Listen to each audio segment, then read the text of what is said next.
একই সমস্যা, কি রান্না করে বুঝতেই পারি না। রাত্রি হলেই শুধু চিন্তা হয় যে রুটির সাথে কি তরকারি করব। তো যাই হোক, কিছু তো করতে হবে খাওয়ার জন্য। তো সেই জন্য এখন দেখাচ্ছি আমি কি কি রেডি করে নিয়েছি, সেটা একটু দেখাই, দেখতে থাকো। তো চিন্তা করতে করতে মাথায় এলো ঘরেতে 3টে ডিম ছিল, তো ডিমগুলো দিয়ে কী করবো। সেই জন্য ডিমগুলো আমি সেদ্ধ করে নিয়েছিলাম, মানে ভাপিয়ে নিয়েছিলাম আর কি। ভাপিয়ে নিয়ে আর এখানে যে পিস পিস করে কেটে নিয়েছি, একটুখানি নুন আর লঙ্কার গুঁড়ো দিয়ে ভাপিয়ে নিয়ে আর এখানে পিস পিস করে কেটে নিয়েছিলাম। দেখতে কতটা সুন্দর হয় এগুলো, আর খুব সুন্দর, বেশ নরম নরম হয়। আচ্ছা যাই হোক, আর এটাকে রান্না করার জন্য আমি এখানে যে আদা রসুন এগুলোকে ছাড়িয়ে নিয়েছিলাম একটা টমেটো, সেটাকে কুচিয়ে নিয়েছি, আর সঙ্গে নিয়েছিলাম ছোট ছোট সাইজের 2টো পেঁয়াজ, আর নিয়েছি একটা আলু। তো এতেই এনাফ হয়ে যাবে যদিও বা। তো এইটাকে আমি এখন আর কি আদা রসুন যেটা আছে সেটাকে সব মিক্সিতে দিয়ে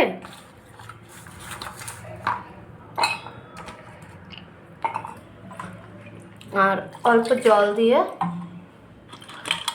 এটাকে পেস্ট করে নেব, তাহলে এটা হয়ে যাবে। এই যে নিমকে ডিব্বাটা নিয়ে বসেছিলাম, কি খাবো বুঝতে পারছিলাম না, সেই জন্য এখান থেকেই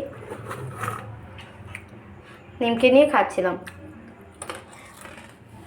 তো যে কোনো কিছু তো খেতে ভালো লাগে, সেই জন্যই আমি এখানে নরম করে আটাটাকে মেখে নিয়েছিলাম, মেখে নিয়ে আর সেটাকে ঢাকা দিয়ে রেখেছিলাম, না হলে তো আটাটা আবার শক্ত হয়ে যাবে। সেই জন্য তো রাতে খাওয়ার জন্য হবে রুটি আর ডিম ভাপার তরকারি। আর এই যে ডিমগুলো ভাপানো হয় না, মানে ভাপানো হলে এইগুলো না টেস্টটা বেশ ভালো লাগে, আমার বেশ ভালো লাগে। তো এতে যেহেতু নুন আর লঙ্কার গুঁড়ো সব দেওয়া থাকে, সেই জন্য না বেশ ভালো খেতেও হয়। তো সেখান থেকে আমি যে কোনো কিছু রান্না করলে আমি আগে সেদ্ধ হোক কি যাই হোক খেয়ে দেখে নিতে বেশ ভালো লাগে। তো সেখান থেকে খেয়ে নিয়েছিলাম, খেয়ে নিলে সবই খাওয়া হয়ে যাবে। আচ্ছা একবার রান্না করি, রান্না করতে করতে আমি দেখাই যে কীভাবে রান্না করা হয়, ঠিক আছে? সঙ্গে থাকো। তো সবার প্রথমে আমি আদা আর রসুনটাকে পেস্ট করে নিয়েছিলাম, আর কড়াইতে যে দিয়ে দিয়েছি তেল, আর এইগুলোকে ডিমগুলোকে আর কি ভাপানো যে ডিমগুলোকে সেগুলো একটু ভেজে নেব, অল্প একটু করে, কোনো রকম অল্প একটু করে ভেজে নেব, নিয়ে তারপরে আর কি রান্নাটা বসাবো। আসলে ভেজে নিলে না তার মানে ভাজার পরে রান্না করলে না তার টেস্টটা একটু বেশি ভালো হয়, তো সেই জন্য।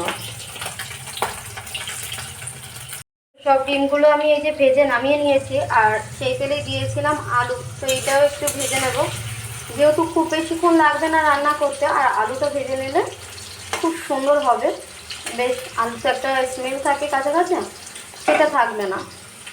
আর ডিমগুলো ভাজার পর না মানে সত্যি কথা বলতে এত ভালো লাগছে, আর এইগুলো রান্না হলে না মানে কি বলবো, পনিরের মতো ঠিক খেতে লাগে।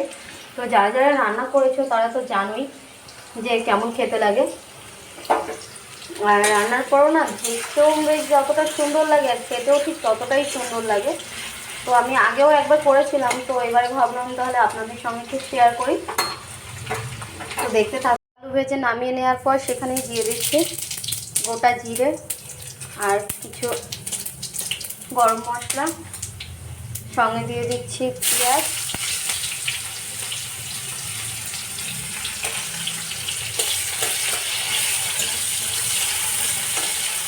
খুব বেশি না, অল্প একটু নেড়ে চেড়ে নেব।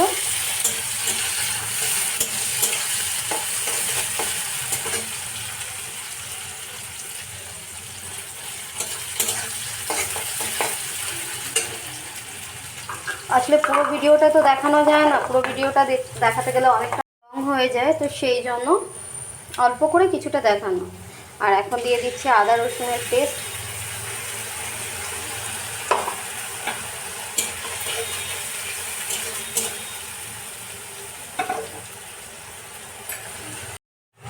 তো দিয়ে দেবো কিছুটা নুন, আর সেই সাথে দেব 1 চামচ হলুদ,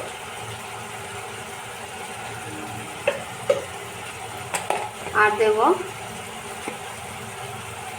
লঙ্কার গুঁড়ো। তো এইগুলোকে এখন ভালো করে মিশিয়ে নেব, মিশিয়ে আর ভালো করে কষিয়ে নেব। কষানোটা এত সুন্দর হয়েছে আর সব তেল ছেড়ে দিয়েছে, দেখতে পাচ্ছ। আর আমি টমেটোটা দিয়ে দিয়েছিলাম, আর এখন দিয়ে দেবো ভেজে রাখা আলুটা। তো ভেজে রাখা আলুটার সাথে একটুখানি ভালো করে মিশিয়ে নেবো মশলাটা, তারপরে দিয়ে দেবো জল।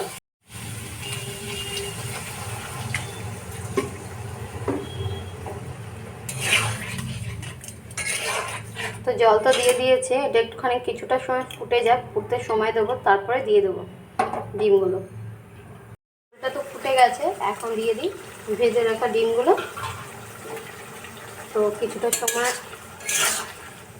হতে দেওয়ার পরে তারপরে নামিয়ে নিলেই হয়ে যাবে, আর বেশি কিছু করতে হবে না। তো যে যেমন ঝোল লাগবে, শুকনো শুকনো করা যাবে, আবার মাখা মাখাও করা যাবে, তো যার যেমন পছন্দ সে সেরকম। আর আমার এখানে ছিল ভেজে রাখা মশলা, তো আমি সেটাই একটুখানি দিয়ে দিলাম। আসলে এখানে সব কিছু দিয়ে আমি একটা মশলা বানিয়ে রেখেছিলাম, তরকারিতে দিলে যেমন গন্ধ হয় আর তেমন টেস্টও হয়, তো সেই জন্য। তো আমার তো এটা রান্না কমপ্লিট, আর বাকি আছে এখন রুটি। বানানোর পর রুটিটা করে নেব, রুটিটা করে নিলে আজকে রাতের খাবার তো রেডি। এখানে আমি সব রুটি করে নিয়েছিলাম, আর এই যে তরকারি, এটা আমি খুব পাতলা করিনি ঝোলটা, বেশ একটু মাখা মাখা করেই তরকারিটা করেছিলাম। তো এখানে বাবানের খাবার বাড়ার জন্য আমি ওকে রুটি দুটো দিয়ে দিয়েছিলাম, আর এইখানে এখন দিয়ে দেবো তরকারি। তো ও আগে সবার প্রথমে খেয়ে নিক, তারপরে বরঞ্চ আমরা সবাই খাবো। সবাইকে জানাই শুভরাত্রি, সবাই ভালো থেকো, সুস্থ থেকো, সবার জন্য রাত্রিটা খুব ভালো কাটে। আর আমার মিনি ব্লগগুলো ভালো লাগলে অবশ্যই প্রত্যেকে লাইক কমেন্ট শেয়ার অবশ্যই করো। সকল বন্ধুদের জানাই অনেক অনেক ভালোবাসা।